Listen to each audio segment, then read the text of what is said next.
ನಿನಗೆ ಮರ್ಯಾದೆ ಸಿಗದ ಜಾಗದಲ್ಲಿ ನೀನು ಹಾಕುವ ಚಪ್ಪಲಿಯನ್ನು ಸಹ ಬಿಡಬೇಡ. ಸಾಧನೆ ಮಾಡಲು ಹೊರಟವನಿಗೆ ದಾರಿಯಲ್ಲಿ ಬೆಕ್ಕುಗಳಿಗಿಂತ ಹೆಚ್ಚು ಜನಗಳೇ ಅಡ್ಡ ಬರುತ್ತಾರೆ. ಯಾವುದನ್ನು ಅತಿಯಾಗಿ ಬಯಸಬೇಡಿ. ಆಸೆ ನಮ್ಮನ್ನು ದುಃಖಕ್ಕೆ ಒಳಪಡಿಸುವ ಮೊದಲ ಅಂಶ. ಹಣವಂತರ ಜೊತೆ 100 ವರ್ಷ ಬದುಕುವುದಕ್ಕಿಂತಲೂ ಹೃದಯವಂತರ ಜೊತೆ 3 ದಿನ ಬದುಕಿದರೂ ಜೀವನ ಸಾರ್ಥಕ. ಕಷ್ಟಗಳನ್ನು ಎದುರಿಸಿದಷ್ಟು ನೀನು ಬಲಶಾಲಿಯಾಗುವೆ. ಆದ್ದರಿಂದ ಕಷ್ಟಗಳು ಬಂದಾಗ ಅಂಜಬೇಡ, ಅದನ್ನು ಧೈರ್ಯದಿಂದ ಎದುರಿಸು. ಅದೃಷ್ಟ ಎಂದರೆ ಅವಕಾಶವನ್ನು ಪಡೆಯುವನು, ಬುದ್ಧಿವಂತ ಎಂದರೆ ಅವಕಾಶವನ್ನು ಸೃಷ್ಟಿಸಿಕೊಳ್ಳುವನು.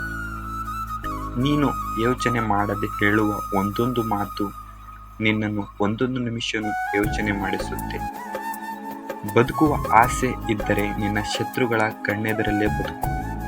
ಅವರು ನಿನ್ನ ಎದುರು ಸುಳಿದಾಗಲೆಲ್ಲ ನಿನ್ನಲ್ಲಿ ಮತ್ತೆ ಎಚ್ಚೆತ್ತುಕೊಳ್ಳುತ್ತದೆ. ಕಾಲ ಕೆಟ್ಟಿತೆಂದು ಜನರು ಹೇಳುತ್ತಾರೆ, ಆದರೆ ಕಾಲ ಕೆಡುವುದಿಲ್ಲ. ಕೆಡುವುದು ಜನರ ನಡತೆ ಮತ್ತು ಆಚಾರ ವಿಚಾರ ಮಾತ್ರ. ಏಳಿ ಎದ್ದೇಳಿ ಮತ್ತು ಗುರಿ ತಲುಪುವವರೆಗೂ ನಿಲ್ಲದಿರಿ.